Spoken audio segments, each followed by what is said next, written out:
Hello everyone, this is me Sadia here. मैं आपके लिए लेके आई हूँ एक और रीडिंग जो कि होगी उन लोगों के लिए जो जानना चाह रहे हैं कि आपके पर्सन क्या सोचते हैं आपके बारे में। तो ये रीडिंग चेक कर सकते हो। इस रीडिंग में हम उनकी मैसेजेस भी ऐड करेंगे, सो स्टे ट्यून्ड। और रीडिंग शुरू करने से पहले रिमाइंड करवा दूँ कि ये एक जनरल रीडिंग है, सबके साथ मैच कर भी सकती है और नहीं भी। सो जो बातें जो मैसेजेस मैच करते हैं उन मैसेजेस को पिक करो और बाकी सबको छोड़ दो। अगर आप पर्सनल रीडिंग्स चाहते हो पेपाल से या इजी पैसे से पेमेंट कर सकते हो। सिर्फ तभी रीच आउट करो ताकि आपका भी टाइम वेस्ट नहीं हो और मेरा भी। सो लेट्स सी कि क्या सोचते हैं आपके पर्सन आपके बारे में। Let's find out. Second, not gonna take all these cards. एक second, let me pick them, put them back. So let's see क्या सोचते हैं आपके पर्सन आपके बारे में। आप दोनों के दरमियान में मुझे लगता है कि लीगल डिस्प्यूट चल रहा हो सकता है आप में से कुछ लोगों के लिए।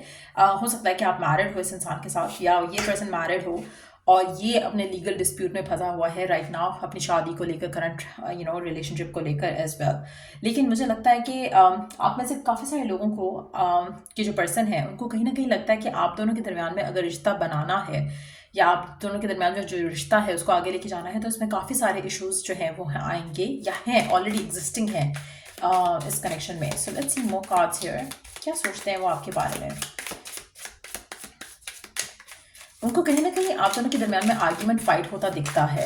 जब वो इस रिलेशनशिप के बारे में सोचते हैं उनको लगता है कि ये रिलेशनशिप फुलफिलिंग जितना हो या ना हो लेकिन इसमें फाइट्स और आर्ग्यूमेंट्स का एलिमेंट काफ़ी स्ट्रांग रहता है।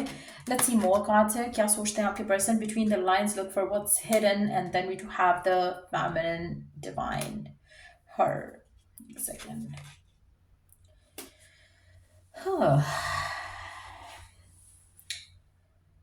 मुझे लगता है कि आपके पर्सन जब आपके बारे में सोचते हैं ना तो उनको वो सब भी दिखता है जो कि शायद एग्जिस्ट ही नहीं करता। To be honest they go so deep into things कि उनको वो इश्यूज भी दिख जाते हैं जो कि एग्जिस्ट नहीं करते ना ही शायद होंगे भी। जैसे फॉर इंस्टेंस अगर आप अपने पर्सन के साथ रिलेशनशिप को आगे लेके जाना चाहते हो तो मुझे लगता है कि आपके पर्सन को कहीं ना कहीं लगता है कि ओ फैमिली शायद नहीं माने, ओ शायद ये नहीं वर्कआउट करे, ओ शायद वो नहीं वर्कआउट करे। अभी उन्होंने बात की ही नहीं है, अभी उन्होंने सोचा ही नहीं है कि फैमिली से इंटरेक्ट कराएंगे आपका या इंट्रोडक्शन कराएंगे आपका। बट स्टिल उनके मन में जो फियर्स हैं वो काफ़ी स्ट्रांग है। सो कहीं ना कहीं उनके फियर्स जो हैं वो उनको इस रिलेशनशिप को आगे लेके जाने से रोक देते हैं। आप में से कुछ लोगों के लिए मुझे लगता है कि आपके पर्सन को लगता है कि आप बहुत ज़्यादा सेंसिटिव हो या आप बहुत ज़्यादा हर चीज़ को सेंसिटिवली लेते हो। चाहे आप लड़की हो या लड़का हो, और ये पर्सन लड़का है या लड़की है, लेकिन दिस पर्सन रियली फील्स कि आप दोनों एक दूसरे को इस रिलेशनशिप को लेकर डिफरेंट वे से देखते हो। कहीं ना कहीं उनको लगता है कि इस रिलेशनशिप के बारे में जब भी वो सोचते हैं उनको लगता है कि आप बहुत इमोशनल हो जाते हो और उनको नहीं लगता कि वो आपको इस सिचुएशन में जो करंटली वो फील कर रहे हैं घर के मामलात को लेकर, अपनी करंट मैरिज को लेकर में भी, या आपके साथ अगर उनकी शादी हुई है उस शादी को लेकर उनको लगता है कि जो वो करना चाह रहे हैं वो कर नहीं पा रहे हैं और कहीं ना कहीं आपके साथ गलत कर जाएंगे या फिर हो रहा है आपके साथ गलत। But at the same time मुझे लगता है कि ये जो रिलेशनशिप है इसमें चीज़ें अगर वर्क करना चाहें आपके पर्सन तो वो आपके साथ जस्टिस कर सकते हैं। लेकिन उनका खुद का थॉट प्रोसेस काफ़ी डार्क है। मुझे लगता है कि उसमें बहुत ज़्यादा चीज़ें वो नेगेटिव वे में देखते हैं, नेगेटिव वे में सोचते हैं, जिसकी वजह से आपका रिलेशनशिप फिलहाल जो है हो सकता है स्टक हो इस इंसान के साथ। जिसमें ग्रोथ आप नहीं देख पा रहे हो इस रिलेशनशिप को लेकर। लेट्स सी कि और क्या सोचते हैं आपके पर्सन आपके बारे में। ओके, मुझे लगता है कि आपके पर्सन को लगता है कि आप उनके घर का सुकून बर्बाद कर दोगे या फिर आप अगर आते हो तो उसके घर का सुकून बर्बाद हो जाएगा। आप में से कुछ लोगों के लिए आपके पर्सन को लगता है कि आप नेगेटिव एनर्जी हो उनके लिए, या फिर आपको अगर वो परसू करेंगे तो उनके घर में नेगेटिव एनर्जी इस तरह से आ जाएगी कि फैमिली क्योंकि अप्रूव नहीं करेगी तो एक डिस्कम्फर्ट रहेगा फैमिली के अंदर। सो कहीं ना कहीं आपका रिलेशनशिप आपके पर्सन के साथ कुछ खास नहीं है। That's how they see you. उनको पता है कि आप सेंसिटिव हो, उनको पता है कि ऐसी सिचुएशन हो जाएगी। आप में से कुछ लोगों के लिए मुझे लगता है कि आप एक ऐसे पर्सन के साथ हो जिसको आपके साथ अपनी फाउंडेशन बनानी तो है घर की, लेकिन एट द सेम टाइम उसको लगता है कि शायद इस रिलेशनशिप को लेकर सपोर्ट जो है वो ज़्यादा नहीं रहेगी, चाहे वो उनकी फैमिली की तरफ से है, चाहे वो आपकी फैमिली की तरफ से है। उनको लगता है कि इस रिश्ते के दुश्मन बहुत ज़्यादा है। और कहीं ना कहीं ये चीज़ें मुझे लगता है कि इट्स नॉट अबाउट कि वो पर्सन सोचता है कि आप पनौती हो या आप एक नेगेटिव एनर्जी उसके घर में ले आओगे। उसको ये लगता है कि क्योंकि फैमिली नहीं मानेगी या क्योंकि सर्कमस्टांसेस इतने फेवरेबल नहीं है, तो अगर वो आपको अपने घर ले भी आते हैं या आपसे आपके बारे में शादी की बात करते हैं अपनी फैमिली से, तो चीज़ें इतनी कोई फ्रूटफुल नहीं रहेंगी, बल्कि वो आपको एक ऐसी सिचुएशन में ड्रैग कर लेंगे जो कि शायद उनको लगता है कि आप हैंडल नहीं कर पाओगे, आप बहुत सेंसिटिव हो। अम, वो चाहते हैं कि आपके साथ फैमिली एक अच्छी फैमिली बना सकें, but at the same time उनको लगता है कि इस पूरी सिचुएशन में उनकी बहुत ज़्यादा एनिमीज़ हैं, उसको सपोर्ट नहीं करेगा कोई इस डिसीजन को लेकर। So that's what they think about you, that's what they feel about this situation as well. तो let's see underneath the deck card क्या है, नॉन कमिटल, इंडिपेंडेंट। मुझे लगता है कि आपके पर्सन इसलिए नॉन कमिटल रहना चाहते हैं, इंडिपेंडेंट रहना चाहते हैं। उनको नहीं लगता कि रिलेशनशिप वर्कआउट हो सकता है, और अगर उनको लग भी जाए कि हो जाएगा तो उनकी फैमिली की तरफ से उनको वो सपोर्ट नहीं मिलेगा जो कि उनको चाहिए। सो कहीं ना कहीं ये सब चीज़ें आपके रिलेशनशिप को ब्लॉक कर रही हैं, और आगे भी मुझे लगता है कि थोड़ा ब्लॉक सीन रहेगा। आपका पर्सन नॉन कमिटल है क्योंकि वो बहुत ज़्यादा नेगेटिव सोचता है। जैसे मैंने शुरू में कहा ना कि वो ऐसी चीज़ें भी देख लेता है जो कि शायद एग्जिस्ट नहीं करती हैं। अगर वो ना देखे ये सब चीज़ें तो शायद चीज़ें वर्कआउट कर ही सकें। लेकिन आपका पर्सन जैसे होता है ना कि आप इश्यूज देख रहे हो, आप ये नहीं देख रहे हो कि सोल्यूशन कैन बी फाउंड, तो वो चीज़ें आपके पर्सन और आपके रिलेशनशिप को बेसिकली ब्लॉक करते हैं। बट येस, मुझे ये लगता है कि आपका पर्सन आपको अननेसेसरी ड्रामा में ड्रैग करके लाना चाहता है, इसीलिए फिलहाल वो नॉन कमिटल ही खुश है। वो आपको कमिटमेंट दे बगैर ही खुश है। So that's how they see you और व्यू दिस सिचुएशन।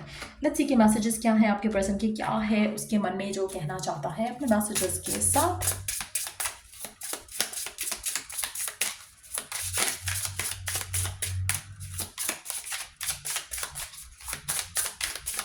क्या कहना चाहता है अपने मैसेजेस के साथ। Let's see.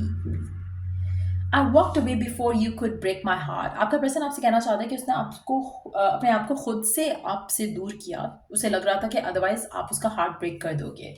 सो अगेन मुझे लगता है कि ऑलरेडी ये कार्ड्स में भी सेम ही एनर्जी है कि वो नहीं चाहता कि चीज़ें फर्दर ख़राब हो। वो नॉन कमिटल ही खुश है, वो नॉन कमिटल ही सही है, क्योंकि उसको लगता है कि कहीं ना कहीं जो करंट सिचुएशन है वो एक तो उसमें ड्रैग नहीं करना चाह रहा आपको, दूसरा ये कि वो खुद आपसे अपने आप को दूर कर लेगा अगर आप फ्यूचर की बात करोगे, शादी की बात करोगे, कमिटमेंट की बात करोगे, क्योंकि उसको लगता है कि वो उसका दिल भी दुखेगा, आपका भी दिल दुखेगा, जो कि मैं नहीं करना चाहता।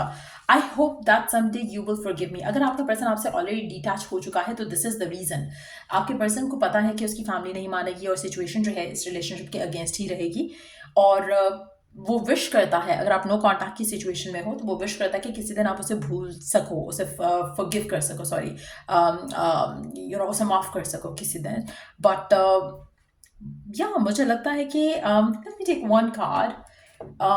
अगर इस पर्सन के पास चॉइस होता या इसके पास एक एक विश ग्रांट की जाती कि ये आपके साथ रिलेशनशिप को आगे लेके जा सकता, तो क्या चाहता ये आपसे? अगर इसकी एक विश होती towards you, towards this connection, तो वो क्या चूज़ करता? उस विश को क्या विश होती इसकी आपको लेकर? अगर इसको एक चॉइस मिलती कि कुछ भी पा सकता था आपके साथ, कुछ भी हासिल कर सकता था आपके साथ, तो क्या चूज़ करता? इसकी डीप ट्रू डिज़ायर क्या होती आपको लेकर? If they didn't have those blocks, अगर इसकी वो ब्लॉक्स नहीं होते ये वाले, तो ये क्या चूज़ करते आपके साथ? क्या चूज़ करते पर्सन आपके साथ?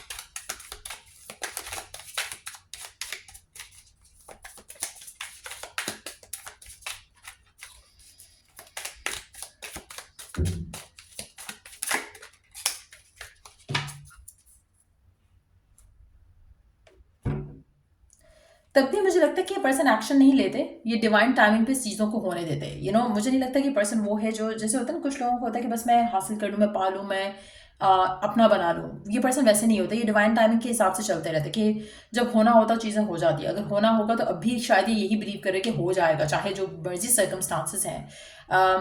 ये देखते कि सिचुएशन कहाँ जा रही है, किस तरह जा रही है, और चीज़ों को वर्कआउट होने देते। That's how they would have approach this situation.